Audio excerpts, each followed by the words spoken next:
So my story tonight is called Lincoln's Ghost. Lincoln lay dying in the boarding house across the street from the theater where he had been shot. As he lay dying, a shimmering shadow began to appear beside his bed.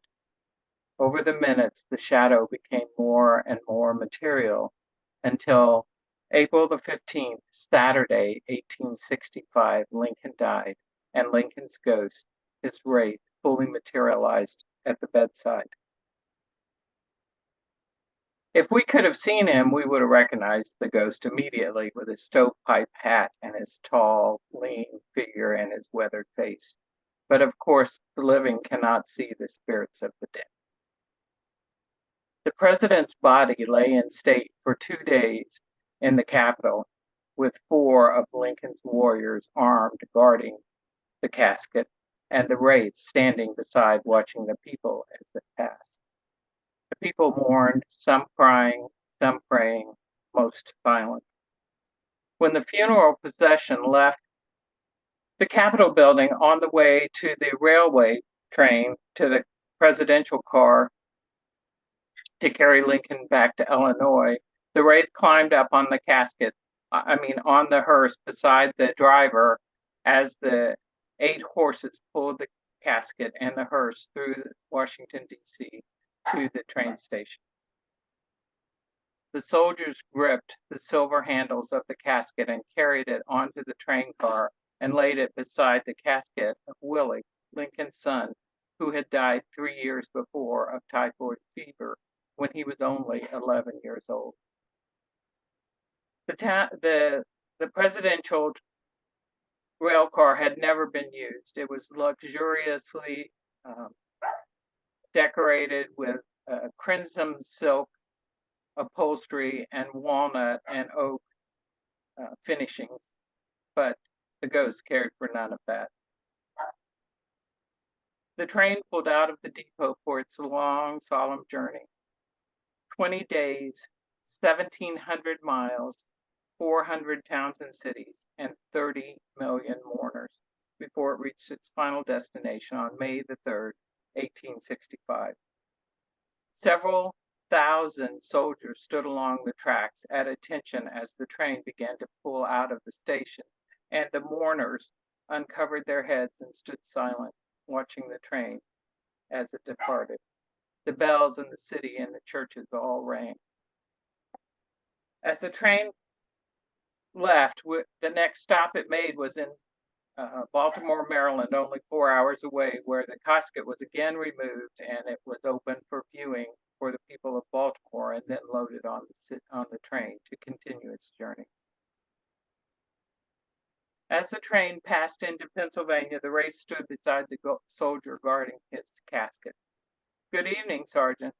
The soldier could not see or hear the ghost, but he could feel the weight of the president's presence.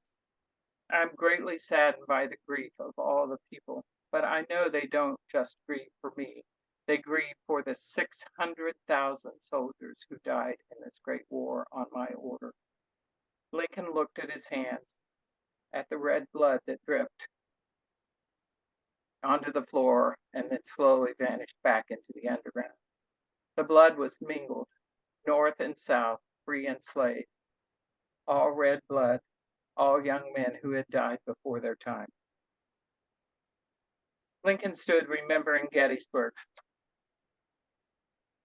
7 years ago, our fathers brought forth on this continent a new nation, conceived in liberty and dedicated to the proposition that all men are created equal. Lincoln looked at the soldier standing silently beside him.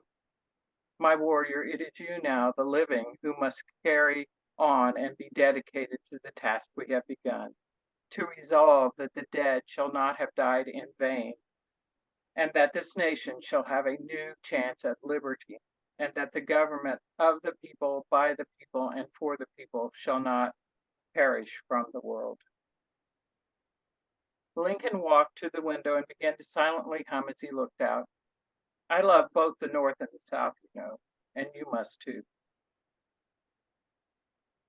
Several days passed as the train slowly made its way through Harrisburg and Philadelphia on to New York City and Albany and Buffalo. The casket was loaded on a hearse in several of the cities and drawn into the city and open for a viewing of the people who lived there. In each city, the soldiers stood guard, and Lincoln, the ghost, stood beside the casket, silently watching the mourner. But on the train, Lincoln's ghost paced back and forth, agitated and agitating the air. He talked to the sergeant. There is so much left undone.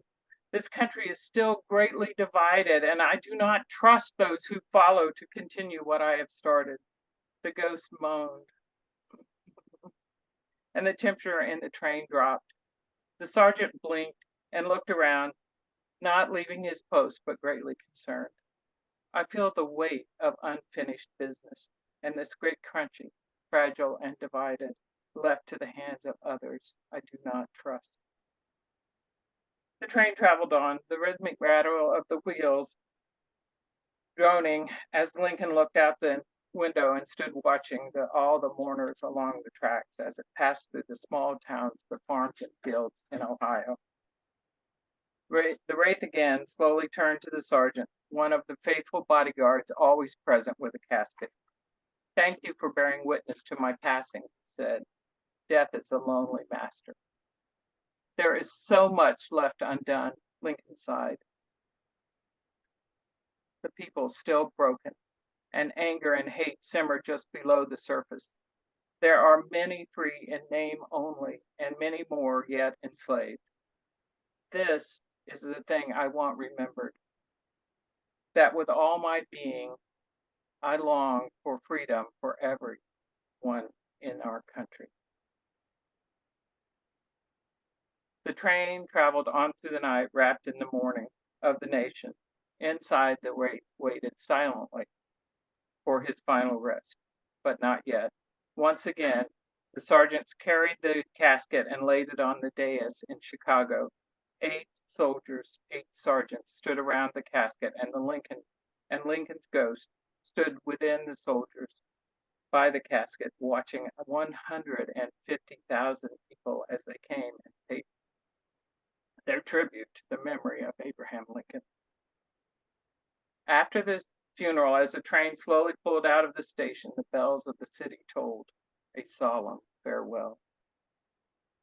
All through the night, as the train traveled to its final destination, large crowds of people gathered along the roads and in the towns, silent and waiting for the train to pass. The wraith once again stood and watched and felt the grief of his people, his fellow countrymen. Lincoln turned to the sergeant again. It's over, and I am tired.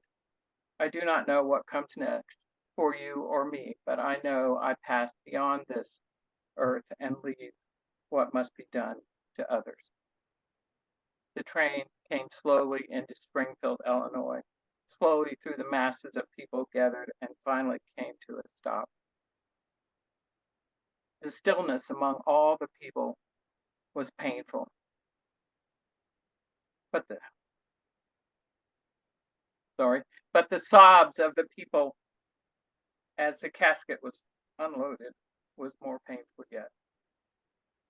The hearse moved slowly, almost tenderly away, followed by the mourners. All night at the State House, mourners passed eyes searching through tears for remembrances and resemblances of features they knew so well. Finally, it is done, and the casket is closed for the last time, May 4th, 1865 at 10 a.m., and the casket is carried to the cemetery. This dust was once the man, gentle, plain, just, and resolute, under whose cautious hand, against the foulest crime in history known in any land or age, was saved the union of these states. The caskets of Lincoln and his son Willie were placed inside the limestone crypt, and the gate and the doors were slammed shut. The mourners felt a wind as if angels' wings, and Lincoln spoke one last time. unheard by everyone around him. My work is unfinished, and I must trust you, the living, to complete it. Lincoln faded into the light, leaving a haunted feeling of